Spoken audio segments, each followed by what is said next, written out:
उत्तराखंड के कर्णप्रयाग में हुई मारपीट के मामले से नाराज निहंग सिखों ने जमकर हंगामा किया, नारेबाजी की, पुलिस से भिड़ गए, बैरिकेडिंग तक तोड़ डाली। पंजाब और हिमाचल प्रदेश से बड़ी संख्या में निहंग सिख उत्तराखंड के बॉर्डर पर जमा हो गए। उत्तराखंड की राजधानी देहरादून वो जाना चाहते थे, प्रदर्शन करना चाहते थे। उनकी मांग है कर्णप्रयाग में एक मारपीट हुई थी, उसके बाद जिन 4 निहंग सिखों को गिरफ्तार किया गया था उन्हें फौरन छोड़ दिया जाए। नीली पगड़ी और नीले कपड़े पहनने वाले निहंग सिखों को सिख योद्धा भी कहा जाता है। हर वक्त तलवार या भाले जैसे हथियार लेकर चलते हैं वो। 10 दिन पहले कर्णप्रयाग में 4 निहंग सिखों की कुछ लोगों से मारपीट हो गई थी। उन पर आरोप है उन्होंने तलवार से हमला करके कई लोगों को घायल कर दिया था। बाद में पुलिस ने उन्हें गिरफ्तार कर लिया था, लेकिन इसके विरोध में कई निहंग सिख कई दिनों से प्रदर्शन कर रहे हैं। उनका कहना है कर्णप्रयाग वाले मामले में पुलिस प्रशासन ने एक तरफा कार्रवाई की और प्रदर्शन की यह आग देहरादून तक पहुंच गई। पुलिस की बैरिकेडिंग तक उखाड़ दी गई।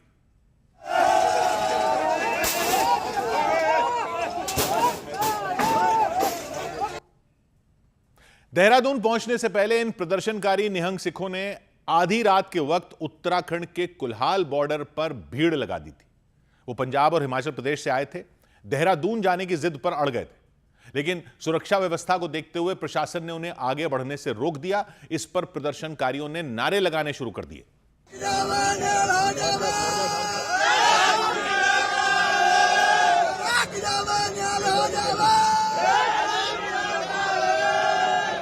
पुलिस ने समझा बुझाकर गुस्साए लोगों को शांत कराने की कोशिश की। इसमें वो काफी हद तक सफल भी रहे, लेकिन क्योंकि पुलिस के मुताबिक कुल्हाल बॉर्डर पर जमा हुए ज्यादातर निहंग सिख लौट गए, लेकिन 25 से 30 लोगों का एक समूह दूसरे रास्ते से देहरादून पहुंच गया। हालांकि पुलिस ने वहां भी सुरक्षा के कड़े इंतजाम किए थे। रास्तों पर जगह जगह बैरिकेडिंग लगा रखी थी। देहरादून के विकास नगर में प्रदर्शनकारियों का वो समूह पहुंचा तो उसका पुलिस से आमना सामना हो गया। पुलिस ने भड़के हुए लोगों को रोकने की कोशिश की, लेकिन वो नहीं माने। उन्होंने तोड़फोड़ शुरू कर दी।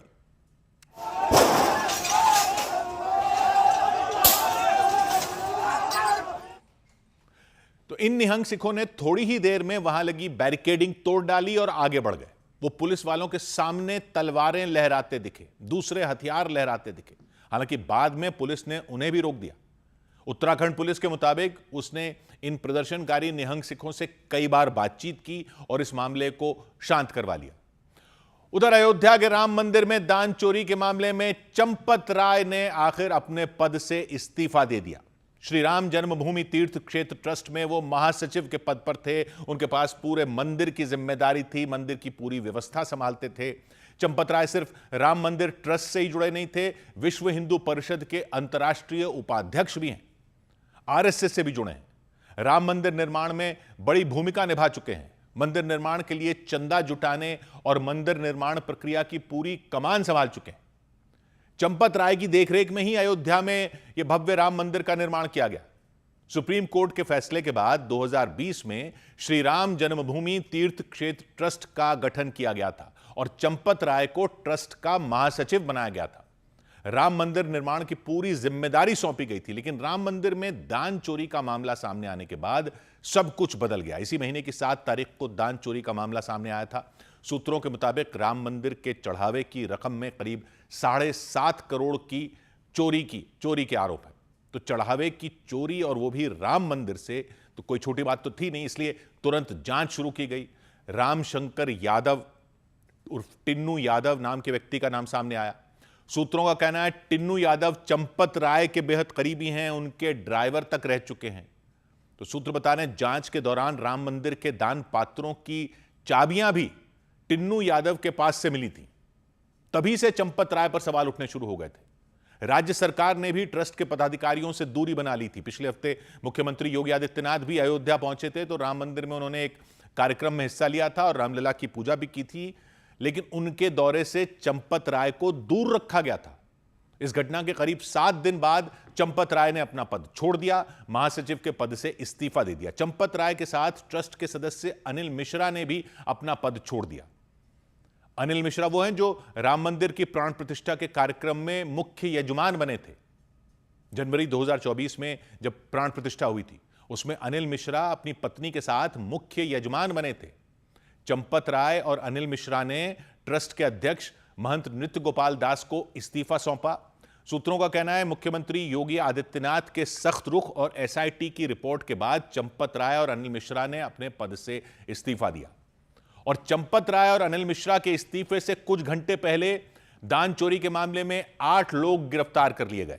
एसआईटी की टीम ने देर रात सभी आरोपियों को गिरफ्तार कर लिया। उसमें वो रामशंकर यादव भी शामिल हैं, टिन्नू यादव, जो चंपत राय के करीबी बताए जाते हैं। एक रोज पहले दान चोरी के मामले में एफआईआर दर्ज करवाई गई थी। श्री राम जन्मभूमि तीर्थ क्षेत्र ट्रस्ट के सदस्य कृष्ण मोहन ने शिकायत की थी। उनकी शिकायत पर केस दर्ज हुआ था, लेकिन एफआईआर में चंपत राय और ट्रस्ट के दूसरे पदाधिकारियों के नाम शामिल नहीं किए गए। हालांकि एसआईटी ने जिन 8 लोगों को गिरफ्तार किया वो सभी दान पात्रों की देखरेख से जुड़े थे, दान में आए पैसों की गिनती के काम से जुड़े थे। कोई पैसों की गिनती करवाता था, किसी के पास पैसों की निगरानी का काम था, कोई पैसों को लाने ले जाने का काम करवाता था। 23 जून को एसआईटी ने राज्य सरकार को दान चोरी की शुरुआती रिपोर्ट सौंपी थी। सूत्र बता रहे हैं एसआईटी ने अपनी रिपोर्ट में करीब 150 सेवादारों और कर्मचारियों की पहचान की थी। ये ऐसे सेवादार और कर्मचारी थे जिनकी दौलत रामलला की प्राण प्रतिष्ठा के बाद तेजी से बढ़ गई थी, ये दिखा था। मतलब कुछ ही साल में उनके पास बहुत पैसा आ गया था। उन लोगों ने कई संपत्तियां खरीद ली थी। सूत्र कह रहे हैं एसआईटी की जांच रिपोर्ट के आधार पर भी फिर एफआईआर दर्ज करवाई गई थी और एफआईआर दर्ज होने के कुछ ही घंटों के बाद टिन्नू यादव समेत 8 लोग गिरफ्तार कर लिए। एसआईटी की टीम आरोपियों के पास से करीब 70 लाख रुपए बरामद भी कर चुकी है, ऐसा बताया जा रहा है। टिन्नू यादव पर आरोप है कि उन्होंने चढ़ावे के पैसे से अयोध्या और आसपास के जिलों में कई संपत्तियां खरीदी थी। एक आरोपी का नाम है मनीष यादव। सूत्र बताते हैं उनके घर से एसआईटी ने 36 लाख रुपए बरामद किए थे। मनीष यादव टिन्नू यादव के भतीजे हैं। तो सूत्रों के मुताबिक लवकुश मिश्रा नाम के आरोपी के घर से 12 लाख रुपए बरामद किए गए थे। इसी तरह एक दूसरे आरोपी का नाम है अनुकल्प मिश्रा। उन पर आरोप है कि वो चढ़ावे का पैसा चोरी करने के बाद बाथरूम में छिपाते थे। अनुकल्प मिश्रा लवकुश मिश्रा के जीजा हैं। एसआईटी की टीम ने सभी आरोपियों को कोर्ट में पेश किया। कोर्ट ने उन्हें 3 दिन के लिए न्यायिक हिरासत में भेज दिया। इधर छत्तीसगढ़ सरकार ने वहां यूसीसी लागू करने के लिए एक कमेटी का गठन कर दिया। छत्तीसगढ़ सरकार ने राज्य में यूनिफॉर्म सिविल कोड यानी यूसीसी लागू करने की तैयारी शुरू कर दी। मुख्यमंत्री विष्णुदेव साय ने ऐलान किया कि इसके लिए एक कमेटी बना दी गई है और कमेटी की रिपोर्ट मिलने के बाद राज्य में इसे लागू कर दिया जाएगा। 29 जून को पश्चिम बंगाल विधानसभा में यूसीसी यानी यूनिफॉर्म सिविल कोड बिल पेश किया जा सकता है। अगर यह बिल पास हो गया तो बंगाल यूसीसी लागू करने वाला देश का चौथा राज्य बन जाएगा। इससे पहले उत्तराखंड, गुजरात और असम में यह लागू हो चुका है। पुणे में केतन अग्रवाल की मौत के मामले को लेकर केतन के पिता ने सीएम देवेंद्र फडणवीस से मुलाकात की। सीएम ने मामले की सुनवाई फास्ट ट्रैक कोर्ट में कराने और उज्जवल निकम को सरकारी वकील बनाने की उनकी मांग को स्वीकार कर लिया। उधर महाराष्ट्र के पुणे में हुए केतन अग्रवाल हत्याकांड में आरोपी सिया गोयल के परिवार ने दोषियों को कड़ी सजा देने की मांग की। सिया के माता पिता ने मीडिया से बात की, कह दिया कि अगर उनकी बेटी दोषी है तो उसे भी उसी पहाड़ी से धक्का दे दिया जाए जहां से केतन को धक्का देकर मारा गया था। सिया के पिता हैं प्रवीण गोयल। उन्होंने दावा किया उनकी बेटी ने कभी भी केतन से शादी नहीं करने की बात कही ही नहीं, बल्कि वो शादी तय होने के बाद बेहद खुश थी। केतन की मौत की खबर मिलते ही प्रवीण गोयल को बड़ा झटका लगा। उनका कहना है उन्हें दिल का दौरा तक पड़ गया, अस्पताल में भर्ती कराना पड़ा। तबीयत थोड़ी ठीक होने के बाद उन्होंने अस्पताल में ही मीडिया से बात की और अपना पक्ष रखा। सिया के बारे में बताया, केतन के बारे में बताया, उनके परिवार के बारे में बताया, होने वाले रिश्ते के बारे में बताया, नवंबर में होने वाली शादी की तैयारियों के बारे में बताया। उनकी आंखें भर आईं। प्रवीण गोयल ने केतन को अपने बेटे की तरह बताया। उनके लिए ज़्यादा प्यार था मुझे, उनसे इतना लगाव हो गया था जैसे कि मैं खुद अपने आप उनको अपना बेटा समझने लग गया था। इतना प्यारा, इतना होनहार, अच्छा लड़का आज हमने खो दिया, उसके लिए हमें बेहद दुख है। प्रवीण गोयल ने दावा किया कि सिया के जन्मदिन से पहले लोहगढ़ किले पर जाने की जिद केतन ने की थी, सिया ने नहीं। जबकि पुलिस की जांच टीम ने दावा किया था कि प्लानिंग के तहत सिया 18 जून को केतन को लेकर किले पर गई थी। प्रवीण गोयल ने मांग की कि इस मामले में जो भी दोषी हो, सही से जांच के बाद उसे सख्त सजा मिले। उन्होंने यह तक कह दिया कि दोषी को लोहगढ़ किले से धक्का दे देना चाहिए, चाहे उनकी बेटी क्यों ना हो। जो भी ये किया है उसे सख्त से सख्त सजा मिले। और जैसे हमारा केतन जिस किले से गिरा है, इसमें जो भी आरोपी पाया जाए, उसमें भले मेरी खुद की बेटी क्यों ना हो, उसे भी वहीं से धक्का दे दिया जाए। प्रवीण गोयल अस्पताल में भर्ती हैं, उनका इलाज चल रहा है। पति की देखभाल कर रही सिया की मां पूजा गोयल ने भी केतन के हत्यारों को सख्त सजा दिए जाने की मांग की। अगर किसी का इसमें दोष हो तो उसे सख्त से सख्त सजा होनी चाहिए, चाहे उसमें मेरी बेटी भी हो। अगर मेरी बेटी का दोष निकले तो जहाँ से केतन जी को गिराया गया या जो गिरे हैं वहां से ही उस दोषी को गिराया जाए। 18 जून को केतन का शव मिला था लोहगढ़ किले के पास गहरी खाई में। कत्ल का आरोप केतन की मंगेतर सिया पर लगा था। सिया के साथ उनके प्रेमी बताए जा रहे चेतन चौधरी नाम के लड़के को भी आरोपी बनाया गया था। पुलिस ने जांच की, सबूत जुटाए। सबूतों के आधार पर सिया और चेतन को गिरफ्तार कर जेल भेज दिया था। इधर दिल्ली के मुंडका इलाके में एक फैक्ट्री के अंदर सेप्टिक टैंक में उतरे 3 मजदूरों की मौत से सनसनी मच गई। तीनों सफाई करने के लिए टैंक के अंदर गए थे। जांच के बाद पुलिस ने जानकारी दी कि टैंक के अंदर बनी जहरीली गैस की वजह से उनकी सांसें थम गईं। तीनों टैंक के अंदर से निकल ही नहीं सके, वहीं पर उनकी सांसें थम गईं। जैसे ही इसकी जानकारी फैक्ट्री के कर्मचारियों को मिली, अफरा तफरी मच गई। दमकल विभाग के कर्मचारी बुलाए गए, फैक्ट्री के बड़े बड़े अफसर पहुंच गए, एसडीएम भी खबर मिलने पर वहां पहुंच गए। सेप्टिक टैंक के अंदर से तीनों मजदूरों को निकालने की कोशिश शुरू की गई। दमकल के एक कर्मचारी को मास्क लगाकर दूसरे सुरक्षा उपकरणों के साथ टैंक में उतारा गया। रस्सी लटकाई गई, रस्सी के जरिए एक एक करके तीनों मजदूरों को बाहर निकाला गया। जांच की गई तो पता चला तीनों की जान पहले ही जा चुकी थी। जांच शुरू हुई तो पता चला कि शुरुआत में एक ही मजदूर टैंक में उतरा था, कुछ देर तक वो बाहर ही नहीं आया। फिर दूसरा मजदूर टैंक में उतरा, उसका भी कुछ पता नहीं चल सका। जब दोनों की कोई खबर नहीं आई तब तीसरा मजदूर उन दोनों को बचाने के लिए टैंक में गया था, लेकिन टैंक के अंदर बनी जहरीली गैस की वजह से तीनों बेहोश होकर वहीं गिर पड़े थे और उनकी मौत हो गई। हादसे में मारे गए तीनों मजदूर दिल्ली के सुल्तानपुरी इलाके के रहने वाले थे। मुंडका थाने में एक मामला दर्ज किया गया और पुलिस यह पता लगाने में जुट गई कि मजदूरों की सुरक्षा के लिए जरूरी कदम उठाए गए थे या नहीं। मतलब सेप्टिक टैंक में उतरने के लिए जो जरूरी उपकरण होने चाहिए, जैसे नियम हैं, वो मजदूरों को दिए गए थे या नहीं।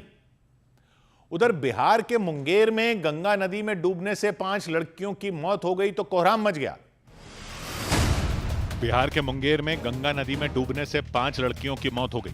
बताया गया वो सभी गंगा नदी में नहाने और पानी भरने गई थी। अचानक नदी के तेज बहाव में 5 लड़कियां बह गईं। हादसे के बाद पूरे गांव में सन्नाटा पसर गया। मुंबई के बांद्रा वर्ली सी लिंक से समंदर में कूदकर एक व्यक्ति ने अपनी जान दे दी। पुलिस के मुताबिक 51 साल के वो व्यक्ति एक टैक्सी से गुजर रहे थे। इस बीच उन्होंने अपनी टैक्सी रुकवाई और समंदर में छलांग लगा दी। उत्तर प्रदेश के उन्नाव में इनकम टैक्स विभाग ने एक मजदूर की बेटी को नोटिस भेजकर 20 करोड़ रुपए के कारोबार का हिसाब मांगा।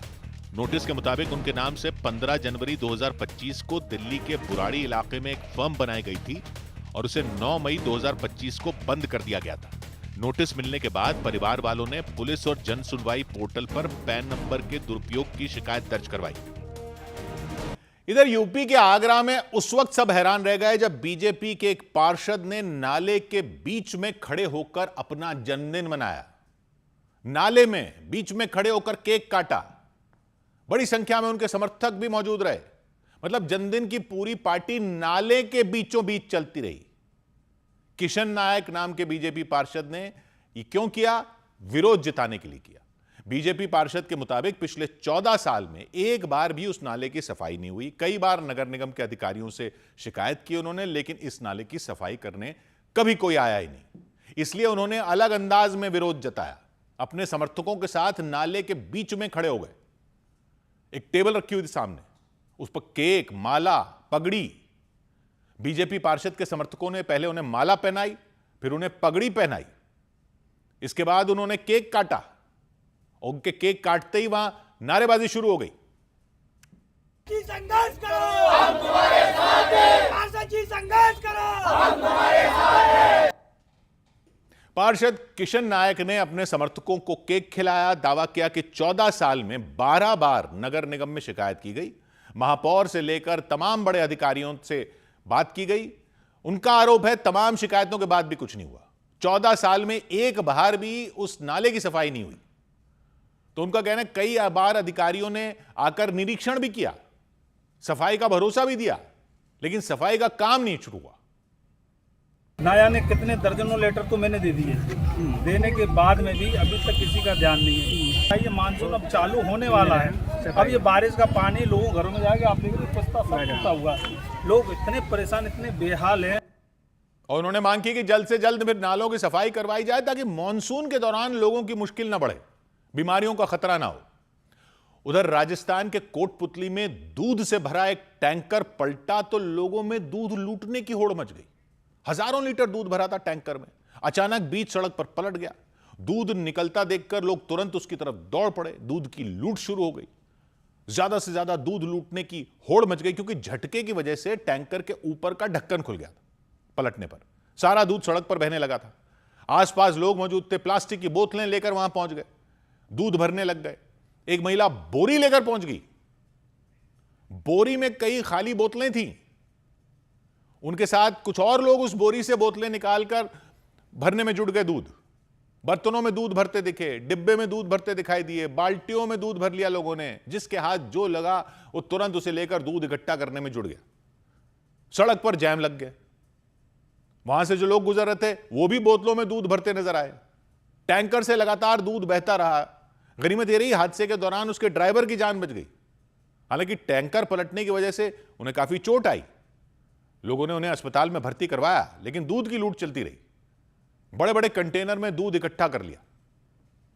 हालांकि थोड़ी देर बाद पुलिस भी वहां पहुंच गई। बाद में पुलिस ने लोगों को वहां से हटाया और क्रेन की मदद से फिर टैंकर को भी हटा दिया। इधर मध्य प्रदेश के रतलाम में मुहर्रम के जुलूस के दौरान करंट लगा और 2 लोगों की मौत हो गई।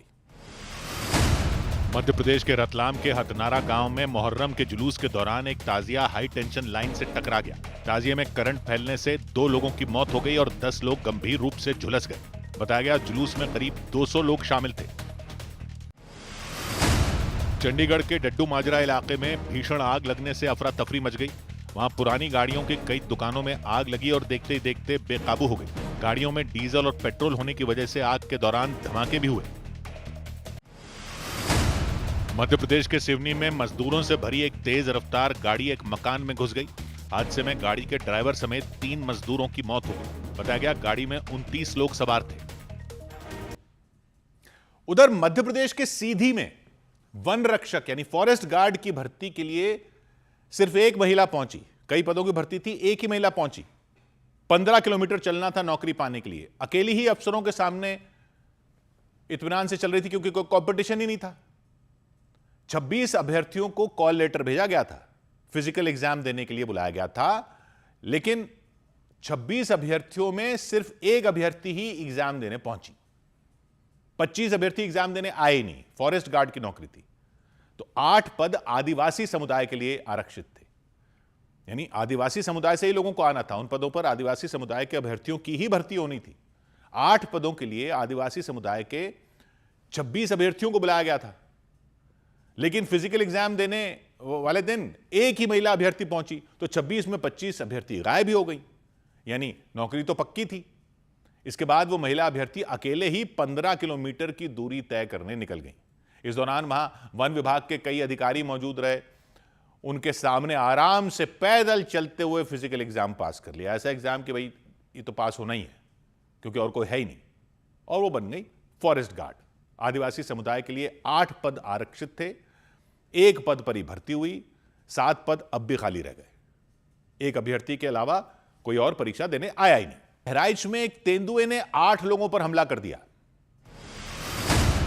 उत्तर प्रदेश के बहराइच में एक तेंदुए ने वन विभाग के कर्मचारी समेत 8 लोगों पर हमला कर दिया।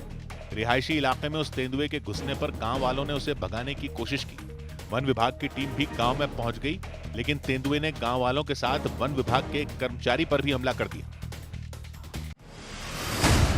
उत्तर प्रदेश के झांसी में सड़क पर मारपीट करने के आरोप में पुलिस ने 3 लोगों को गिरफ्तार कर लिया। आरोप लगा उन तीनों लोगों ने झांसी कानपुर हाईवे पर एक कार सवार को रोका और जमकर मारपीट की। हालांकि मारपीट की वजह का पता नहीं चल पाया। पश्चिम बंगाल के उत्तर 24 परगना जिले में कुछ लोगों ने एक दुकान में घुसकर दुकानदार पर लोहे की रॉड से हमला कर दिया उन लोगों पर वहां से 1 लाख रुपए लेकर भागने के भी आरोप लगे। उधर अरुणाचल प्रदेश के कई जिलों में तबाही मचने के बाद बचाव अभियान तेज कर दिया गया। अरुणाचल प्रदेश के केई पेन्योर जिले में बादल फटने की वजह से अचानक बाढ़ आ गई थी। कई मकान तबाह हो गए थे, कई सड़कें बह गई थीं, कई इलाकों से पहाड़ खिसकने की घटनाएं भी सामने आई थीं। इसकी वजह से कई रास्ते बंद हो गए थे, कई गांवों का दूसरे गांवों से संपर्क टूट गया था, लोगों का आना जाना मुश्किल हो गया था।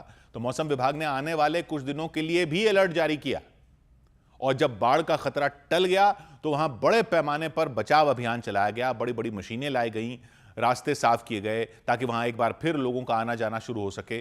पहाड़ खिसकने से कई रास्ते पूरी तरह बर्बाद हो गए थे, उन पर कीचड़ जमा हो गया, मलबे का ढेर इकट्ठा हो गया। अचानक बाढ़ आई थी, कई मकान तबाह हो गए थे।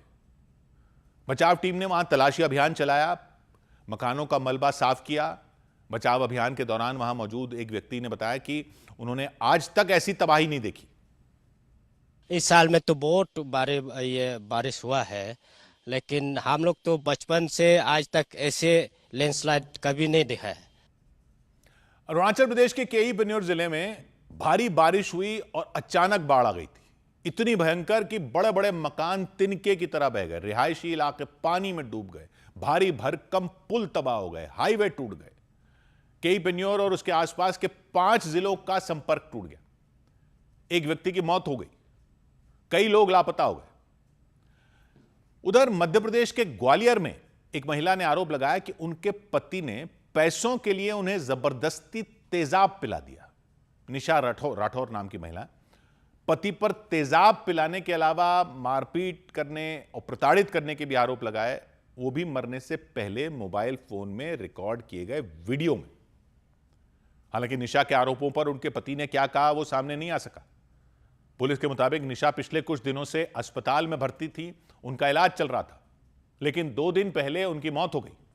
मरने से पहले उन्होंने पति पर कई आरोप लगाया उन्हें शादी के बाद से ही प्रताड़ित किया जा रहा था, पैसों के लिए आए दिन उनके साथ मारपीट की जाती थी। निशा के मुताबिक पिछले कुछ दिनों से उनके पति गजेंद्र राठौर उनके साथ मारपीट कर रहे थे, पैसा लाने के लिए दबाव बना रहे थे। विरोध करने पर उन्हें जबरदस्ती तेजाब पिला दिया था। परेशान कर रहे हैं। कितने बाद ही तेजाब? 2-3 बार तेजाब पे बाद ही। हाँ। निशा को अस्पताल में भर्ती कराया गया था, उनकी हालत गंभीर थी। 2 दिन तक उनका इलाज चलता रहा। डॉक्टरों ने उन्हें बचाने की हर मुमकिन कोशिश की, लेकिन उनकी जान नहीं बचाई जा सकी। इन्होंने 2 दिन पूर्व में कुछ एसिड जैसा पदार्थ पी लेने से गंभीर रूप से बीमार हो गई थी। बाद में इनकी इलाज के दौरान मृत्यु हुई है। इसको पुलिस द्वारा मर्ग कायम किया गया है। करीब 4 साल पहले निशा की शादी गजेंद्र राठौर से हुई थी। निशा के परिवार का आरोप है शादी के बाद से ही निशा के साथ मारपीट होने लगी थी। 2.5 साल पहले उन्होंने पति के खिलाफ दहेज की मांग और मारपीट की शिकायत भी दर्ज कराई थी। उस समय उनके पति ने भरोसा दिया था कि वो उनके साथ मारपीट नहीं करेंगे। निशा के परिवार वालों का कहना है कुछ ही महीने बाद गजेंद्र का रवैया बदल गया था, उन्होंने निशा को पीटना शुरू कर दिया था। पुलिस ने निशा के परिवार की शिकायत पर केस दर्ज कर मामले की जांच शुरू कर दी। इधर चीन की राजधानी बीजिंग में एक विमान एक ऊंची इमारत से टकराकर तबाह हो गया। चीन के बीजिंग में एक विमान एक ऊंची इमारत से टकराकर क्रैश हो गया। वो विमान उस इमारत की 109वीं मंजिल से टकराया और उसके हिस्से टूटकर तेजी से नीचे जमीन पर गिर गए। ब्रिटेन की राजधानी लंदन समेत कई हिस्सों में भीषण गर्मी को लेकर रेड अलर्ट जारी कर दिया गया। वहां कुछ दिनों से तापमान 34 से 37 डिग्री के बीच रिकॉर्ड किया गया, जो वहां के मौसम के हिसाब से काफी ज्यादा है। लंदन के मौसम विभाग ने तापमान के और बढ़ने की आशंका जताई। प्रशासन ने लोगों को सतर्क रहने की सलाह दी। एप्पल ने आईफोन छोड़कर अपने बाकी सभी प्रोडक्ट के दाम बढ़ा दिए। कंपनी के मुताबिक मेमोरी और स्टोरेज चिप की बढ़ती कीमत की वजह से कीमतों में इजाफा किया गया। एप्पल ने आईपैड और मैकबुक की कीमतों में $300 यानी भारतीय रुपयों में 28,000 से ज्यादा की बढ़ोतरी की। उधर ब्राजील, दक्षिण अमेरिकी देश ब्राजील के एक पत्रकार ने पाकिस्तान के आर्मी चीफ आसिम मुनीर को लेकर एक चौंकाने वाला दावा किया। पेपे एस्कोबार पत्रकार हैं। पॉडकास्ट के दौरान उन्होंने दावा किया कि इजरायल ने आसिम मुनीर के खात्मे की साजिश रची थी, उन्हें मारने का प्लान बना लिया था। उनका कहना है बेंजामिन नेतन्याहू ने अपनी खुफिया एजेंसी मोसाद को आसिम मुनीर की हत्या का आदेश भी दे दिया था, वो भी अमेरिका और ईरान के बीच हुए शांति समझौते के दौरान। पिछले दिनों स्विट्जरलैंड में अमेरिका और ईरान के बीच शांति समझौते पर बातचीत हुई थी। पाकिस्तान के आर्मी चीफ आसिम मुनीर अपने एक प्रतिनिधिमंडल के साथ स्विट्जरलैंड गए थे। आसिम मुनीर के साथ पाकिस्तान के प्रधानमंत्री शहबाज शरीफ भी थे और ब्राजील के पत्रकार पेपे एस्कोबार ने दावा किया कि उसी दौरान आसिम मुनीर की हत्या का प्लान बनाया गया था। उनके मुताबिक नेतन्याहू की तरफ से हत्या का आदेश भी जारी कर दिया गया था। मोसाद के एजेंट उनकी हत्या की साजिश रचने में जुड़ गए थे। सिर्फ आसिम मुनीर ही निशाने पर नहीं थे। पाकिस्तान के प्रतिनिधिमंडल में शामिल हर एक सदस्य को मारने का प्लान था। अमेरिका और ईरान के बीच जो शांति समझौता हुआ उसमें इजरायल को जगह नहीं मिली थी, उसे शांति समझौते से दूर रखा गया था। पेपे एस्कोबार का कहना है इससे इजरायल के प्रधानमंत्री नेतन्याहू खुश नहीं थे। इसके लिए वो पाकिस्तान को जिम्मेदार मानते थे, खासकर आसिम मुनीर को। तो ब्राजील के पत्रकार ने दावा किया इसी वजह से नेतन्याहू ने आसिम मुनीर की हत्या का आदेश दिया था। पाकिस्तानी अधिकारियों को आसिम मुनीर की हत्या के प्लान का पता चला तो उनके हाथ पांव फूल गए थे। पेपे एस्कोबार का कहना है पाकिस्तान की तरफ से इजरायल को फिर धमकी दी गई थी, चेतावनी भेजी गई थी कि अगर उसने ऐसा कुछ करने की कोशिश की, आसिम मुनीर की हत्या की साजिश रची या उन्हें कोई नुकसान हुआ तो इजरायल को दुनिया के नक्शे से मिटा दिया जाएगा। इजरायल पर पाकिस्तान परमाणु बम से हमला कर देगा। हालांकि पाकिस्तान की तरफ से ब्राजील के पत्रकार के इस दावे को झूठा बताया गया। पाकिस्तान ने इसको झूठा बताया, दावे को काल्पनिक बताया, मनगढ़ंत बताया। पाकिस्तान के ARY न्यूज चैनल की रिपोर्ट के मुताबिक आसिम मुनीर और पाकिस्तान के प्रधानमंत्री शहबाज शरीफ का दौरा बिना किसी परेशानी के पूरा हुआ। दौरे के दौरान किसी तरह का कोई सुरक्षा अलर्ट तक जारी नहीं किया गया था। इधर न्यूज एजेंसी रॉयटर्स ने रिपोर्ट दी कि यूक्रेन ने रूस पर अब तक का सबसे बड़ा ड्रोन हमला कर दिया। उसके 12 इलाकों को एक साथ दहला दिया। सैन्य ठिकानों पर बमबारी की, बिजली प्लांटों पर बमबारी की, ऑयल रिफाइनरियों पर बमबारी की। ऐसा खतरनाक ड्रोन हमला कर दिया जो बीते 4 साल में यूक्रेन ने नहीं किया था। यानी युद्ध छिड़ने के बाद रूस पर इतना तगड़ा प्रहार पहले नहीं हुआ था। रिपोर्ट कह रही है ज़ेलेंस्की की फौज ने बम की तरह फटने वाले सैकड़ों आत्मघाती ड्रोन एक ही झटके में बरसा दिए और उनके हमलों से रूस के 12 बड़े इलाके थर्रा उठे। वहां जोरदार धमाके हुए।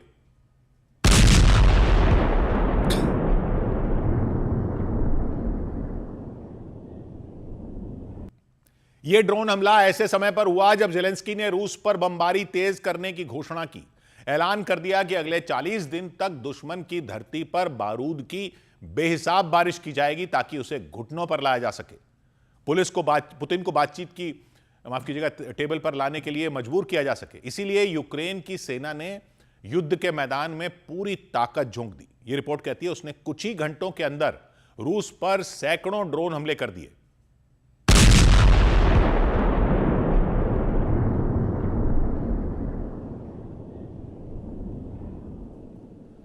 यूक्रेन की तरफ से कोई आधिकारिक आंकड़ा नहीं जारी किया गया कि उसने बीती रात रूस पर कितने ड्रोन बरसाए, लेकिन रूस के रक्षा मंत्रालय ने दावा किया कि उसने यूक्रेन से आए 660 ड्रोन मार गिराए। टारगेट पर फटने से पहले ही उन्हें रोक दिया, आसमान में ही बर्बाद कर दिया।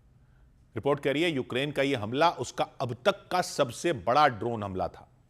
इतनी बड़ी संख्या में कभी रूस पर ड्रोन हमला नहीं किया गया था। पिछले साल मई महीने में उसने रूस पर 24 घंटे के अंदर 550 से ज्यादा ड्रोन दागे थे, लेकिन इस बार तो वो रिकॉर्ड भी टूट गया क्योंकि रूस ने यूक्रेन के 660 ड्रोन नाकाम करने का दावा किया, जबकि यूक्रेन का दावा है उसके कई ड्रोन रूस की हवाई सुरक्षा को चकमा देने में सफल हुए। वो तय किए गए टारगेट पर गिरे और वहां तबाही मचा दी।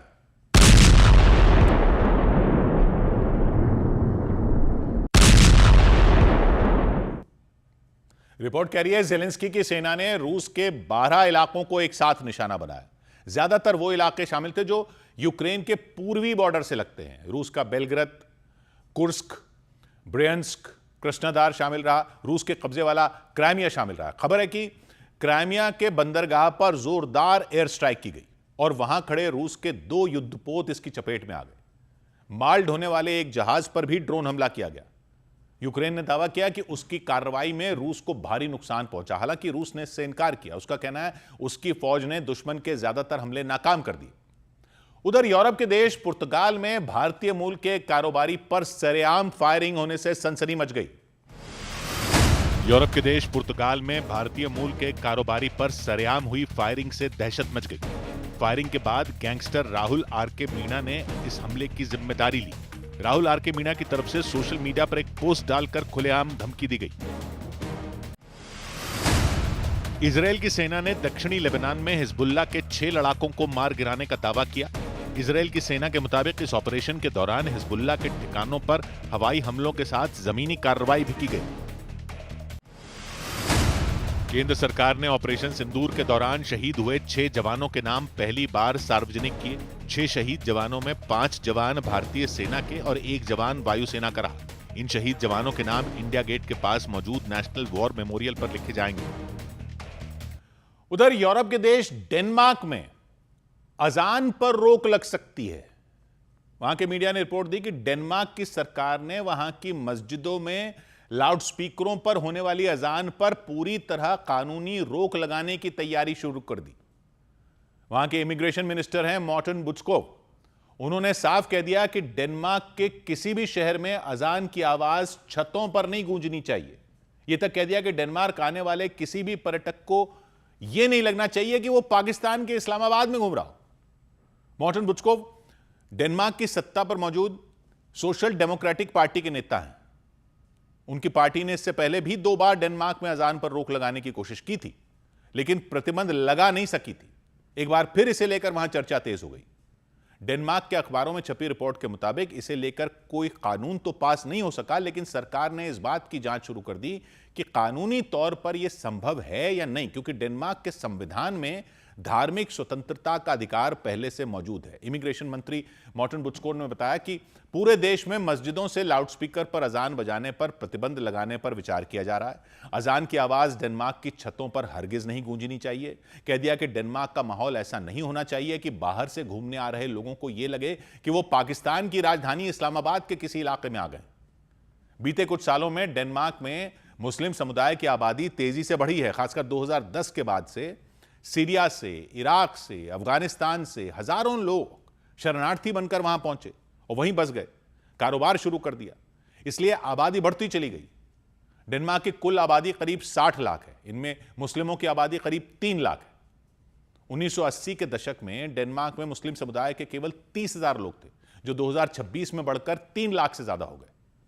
मुस्लिम समुदाय की तेजी से बढ़ी आबादी और अजान की गूंजती आवाज पर वहां के मंत्री ने चिंता जताई।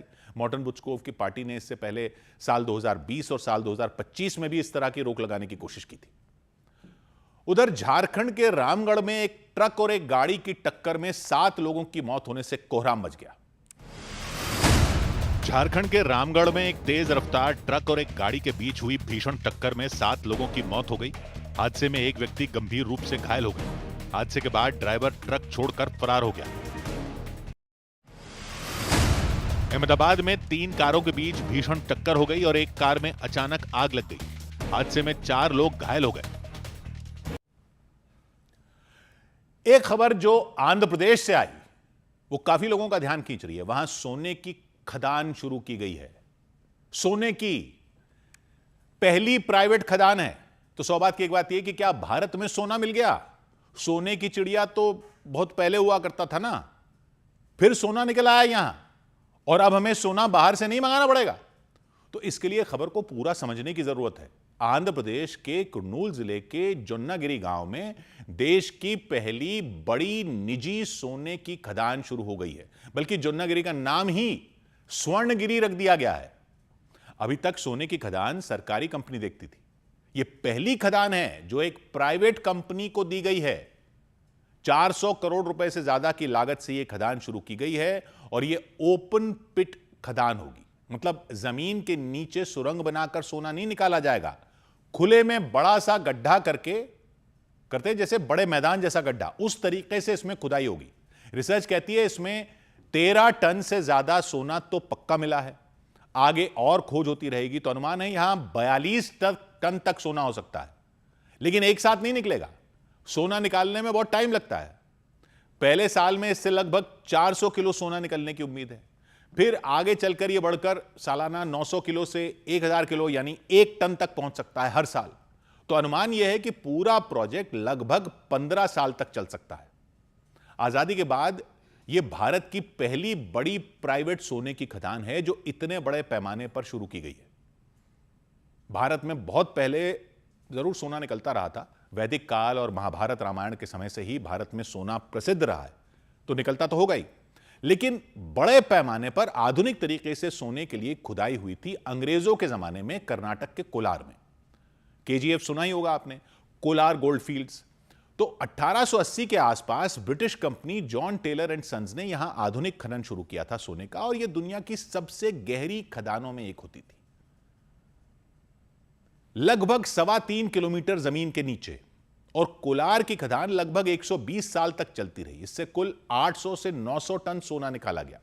कई साल तो ऐसे होते थे कि भारत में कुल जितना सोना निकलता था लगभग वो सारा या 95% कोलार गोल्ड फील्ड से ही निकलता था।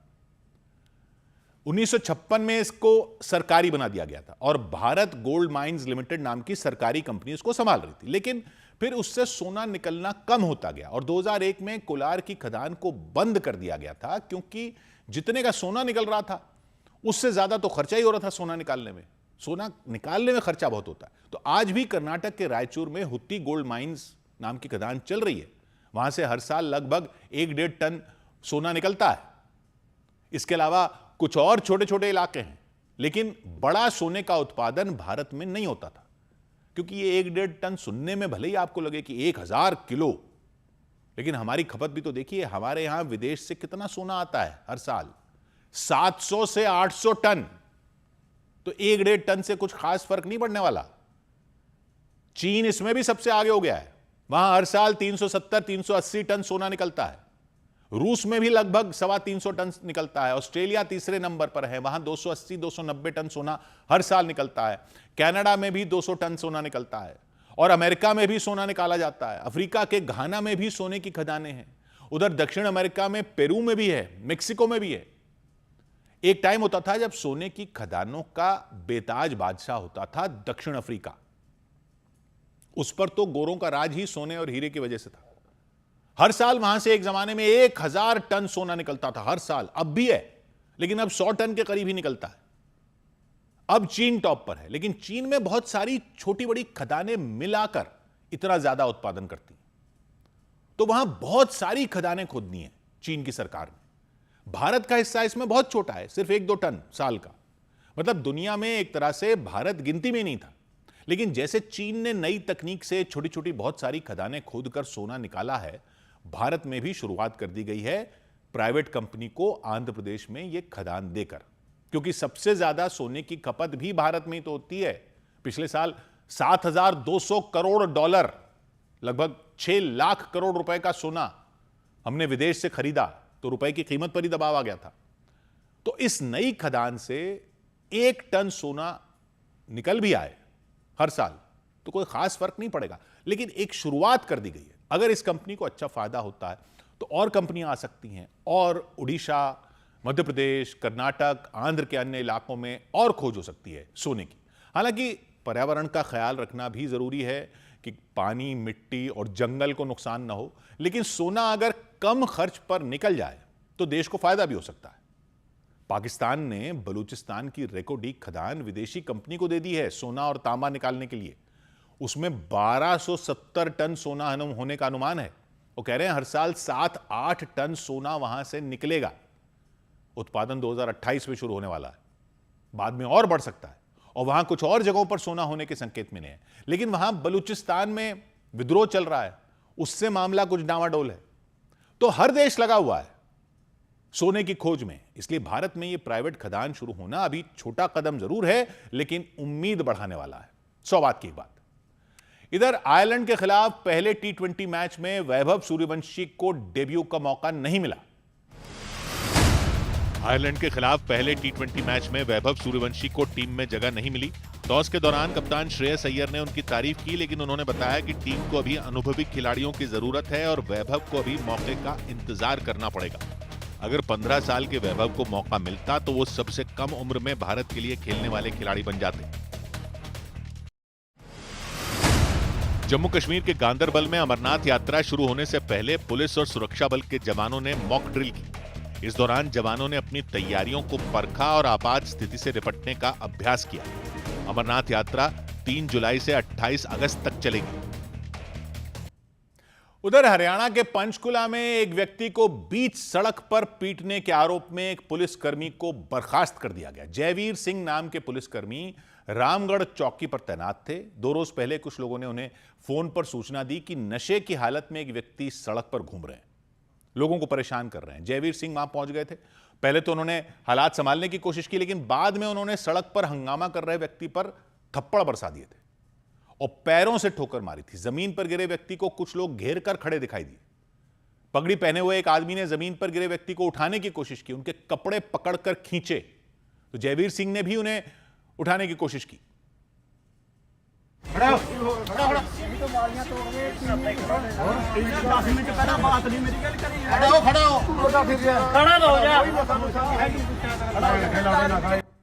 जब वो व्यक्ति नहीं उठे तो जयवीर सिंह ने अपने पैरों से उन्हें ठोकर मारी, पहले शरीर पर, फिर उनके सिर पर। इसके बाद भी वो नहीं उठे।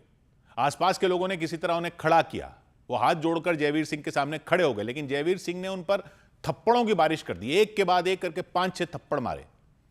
तो पिटाई के दौरान वो व्यक्ति नशे में पूरी तरह झूमते दिखाई दिए, लड़खड़ाते हुए कभी एक तरफ कभी दूसरी तरफ गिरते नजर आए।